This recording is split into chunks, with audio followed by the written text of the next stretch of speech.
राम जी का प्रश्न है, गुरु जी राधे राधे। हनुमान जी सूरज कैसे खा गए थे?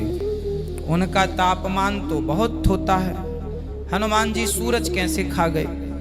देखो, हनुमान जी सूरज खा नहीं गए। हनुमान जी ने तो केवल ये बताया है कि पृथ्वी से सूर्य की दूरी कितनी है, वो वहां तक चले गए। युग सहस्त्र योजन पर भानु, है ना, वहां तक चले गए। और हनुमान जी कौन है? एक छलांग मार के समुद्र को पार कर लिया। हनुमान जी कौन है? राम रसायन तुम्हारे पासा, सदा रहो रघुपति के दासा। हनुमान जी उन रघुनाथ जी के दास हैं। रघुनाथ जी भगवान राम, भगवान राम की एक आंख सूर्य है और एक आंख चंद्रमा। भगवान चाहे तो सुई के छेद से पूरी दुनिया को, पूरी सृष्टि को, पूरी पृथ्वी को, पूरे ब्रह्मांड को सुई के छेद से निकाल सकते हैं। हाँ, भगवान चाहे तो क्या नहीं हो सकता। एक जरा सी उंगली पर पहाड़ उठा लिया, इतना सा मुंह खोल के ब्रह्मांड दिखा दिया। भगवान चाहे तो क्या नहीं कर सकते। तो जब भगवान जो चाहे वो कर सकते हैं, तो भगवान की इच्छा थी कि हनुमान जी जाएं और सूर्य भगवान के साथ ये लीला करें, तो हनुमान जी ने वो लीला कर ली। तो वो हिंदू दोस्त मुझसे कहेगा कि ये गणेश जो है वो हमारा भगवान है, वो शिवा भगवान का बेटा है, भगवान शिवा। और ये उनकी किताबों में लिखा हुआ है कि गणेश भगवान शिवा भगवान का बेटा है। और एक दिन जब भगवान शिवा अपने घर के बाहर निकलते हैं, उनकी बीवी पार्वती अपने जिस्म से मेल निकालती है और एक बेटा बनाती है। और वो कहती है उस बेटे से कि घर के चौखट पे खड़े रहो, घर के दरवाजे के बाहर खड़े रहो और किसी को भी घर में आने मत देना, मैं आराम फरमा रही हूं। तो उसका बेटा घर के बाहर जाता है और दरवाजे पे खड़े हो जाता है। कुछ देर बाद भगवान शिवा वापस अपने घर पे लौटते हैं और जब घर में दाखिल होने जाते हैं, उस वक्त उनका बेटा उन्हें रोक देता है और कहता है, आप इस घर में नहीं जा सकते, आप दाखिल नहीं हो सकते, क्योंकि मेरी मां आराम फरमा रही है। शिवा तेज में आके अपने बेटे की गर्दन उड़ा देते हैं। तो मैं कहूंगा मेरे हिंदू दोस्त से, आपका भगवान अपने बेटे को नहीं पहचान सका, कल जब मैं मुश्किल में रहूंगा तो मुझे कैसा पहचानेंगे? और ये हिंदू दोस्त आपसे कहेंगे, आपको कहने की जरूरत नहीं। और ये कहानी आगे बढ़ती है कि भगवान अपने बेटे का सर इतना दूर उड़ा डालते कि वापस नहीं लेके आ सकते, तो लोगों से कहते कि पहले जानवर जो नजदीक में आएंगे आपके, उसकी गर्दन उड़ाओ और मेरे पास लेके आओ। तो पहला जानवर जो उनके सामने आता है वो है हाथी। तो वो हाथी की गर्दन उड़ाते और शिवा के पास लेके आते और भगवान शिवा अपने बेटे के सिर पे लगाता है और वजूद में आता है गणपति, एक लड़का जिसके सिर की जगह है हाथी का सिर। मैं कहूंगा अब इसको भगवान मानते? मेरा दोस्त कहेगा, अरे जाने देना जाकिर, ये तो कहानी है। अरे लेकिन ये आपका भगवान है क्या? अरे जाकिर जाने देना, ये तो सिर्फ कहानी है। मैं कहूंगा आप मुझे साबित करके दिखाओ कि गणेश भगवान है और मैं प्रसाद खाऊंगा, क्योंकि कुरान में लिखा हुआ है कि अल्लाह के नाम का खाना मैं खा सकता हूं। बोलेगा जाने देना जाकिर, ये छोड़, कहानी है ये सिर्फ मेरे मजहब में। मैं कहूंगा नहीं, मुझे साबित करके दिखाओ, अभी मैं उसके पीछे भागूंगा। और ये बहुत आसान है, हमें किसी भी गैर मुसलमान के खुदा को गाली नहीं देना चाहिए। अल्लाह ताला फरमाते हैं कुरान मजीद में, सूरह अनाम में, सूरह नंबर 6 आयत नंबर 108 में, आप वो लोगों जिनकी वो पूजा करते हैं, जिन लोगों की वो अल्लाह के अलावा पूजा करते हैं, उनको आप गाली मत दो। जिन लोगों की वो पूजा करते हैं, इबादत करते हैं अल्लाह के अलावा, उन लोगों को आप गाली मत दो, नहीं तो जहालत में वो लोग अल्लाह सुब्हानहू व तआला को गाली देंगे।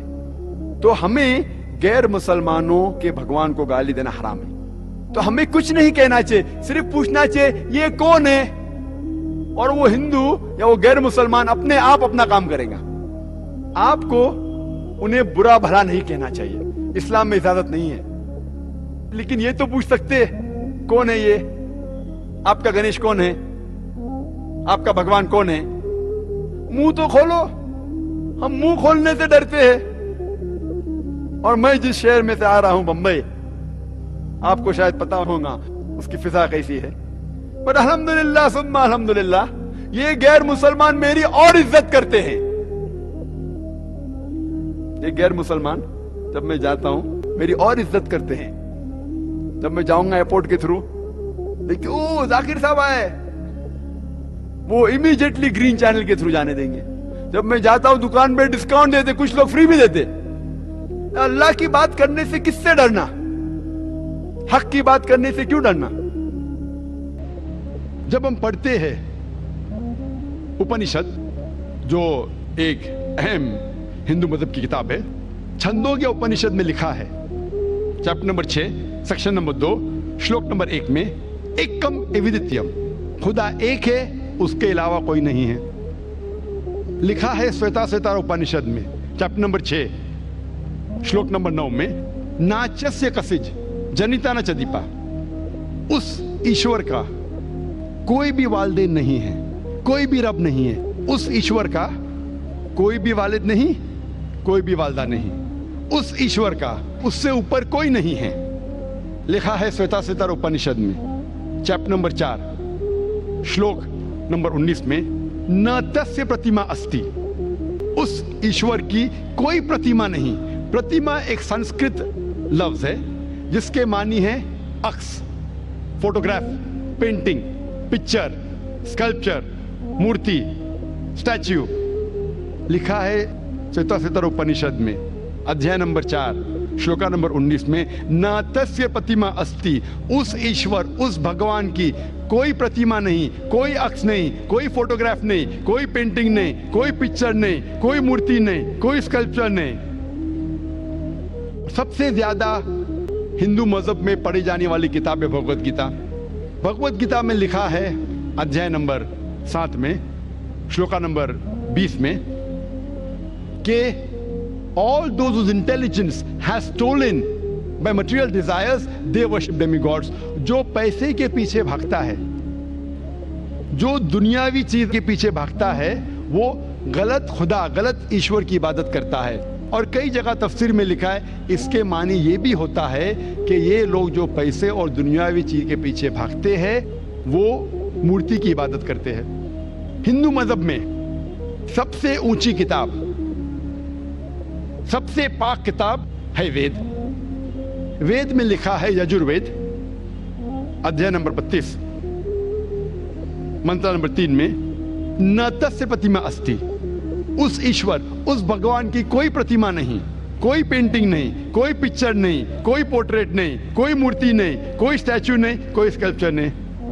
यजुर्वेद अध्याय नंबर 32 श्लोक और मंत्रा नंबर 3 में लिखा है, ना तस्य प्रतिमा अस्ति, उस ईश्वर की कोई प्रतिमा नहीं, कोई अक्स नहीं, कोई पिक्चर नहीं, कोई फोटो नहीं, कोई पेंटिंग नहीं, कोई मूर्ति नहीं, कोई स्कल्पचर नहीं, कोई स्टैच्यू नहीं। लिखा है यजुर्वेद में अध्याय नंबर 40 श्लोक नंबर 8 में, ईश्वर पाक है और उसका कोई अक्स नहीं। लिखा है यजुर्वेद में अध्याय नंबर 40 श्लोका नंबर 9 में, अंधात्म पविशंति या असंभूति उपासते। अंधात्म मीन्स अंधकार, अंधेरा। वो लोग अंधेरे में दाखिल हो रहे हैं, वो लोग जो असंभूति की इबादत करते हैं। असंभूति मानी कुदरती चीजें, हवा, पानी, आग। वो लोग अंधकार में दाखिल हो रहे हैं, वो लोग जो कुदरती चीज की इबादत करते हैं। और आगे लिखा है, वो लोग और गहरे अंधकार में और गहरे अंधेरे में ढल रहे हैं, वो लोग जो संभूति की इबादत करते। संभूति मतलब इंसान की बनाई हुई चीजें, टेबल, चेयर, मूर्ति, गाड़ी, इसकी अगर इबादत करेंगे तो और गहरे अंधकार में आप जाएंगे। लिखा है ऋग्वेद में किताब नंबर 20 अध्याय नंबर 58 श्लोका नंबर 3 में, देव मां असि, उसके मानी ईश्वर महान है। और सबसे पाक किताब वेदों में से 4 वेद है, सबसे पाक वेद है ऋग्वेद। ऋग्वेद में लिखा है किताब नंबर 1 में, अध्याय नंबर 164, श्लोका नंबर 46, एकम सत विप्र बहुधा विदान्ते। सत्य एक है, हकीकत एक है, ईश्वर एक है, खुदा एक है। और साधु संत लोग ईश्वर को, खुदा को कई नामों से पुकारते हैं। और सिर्फ ऋग्वेद किताब नंबर 2 अध्याय नंबर 1 में श्लोक नंबर 1 से 11 में तकरीबन 33 सिफत खुदा के दिए हैं। सिर्फ ऋग्वेद किताब नंबर 2 अध्याय नंबर 1 श्लोका नंबर 1 से 11 में 33 सिफत लिखी गई है खुदा के बारे में। एक सिफत जिसका जिक्र आता है ऋग्वेद किताब नंबर 2 अध्याय नंबर 1 मंत्रा नंबर 3 में, वो है ब्रह्मा। ब्रह्मा कहते हैं हिंदू मजहब में खालिक को, वो खुदा जिसने पैदा किया है।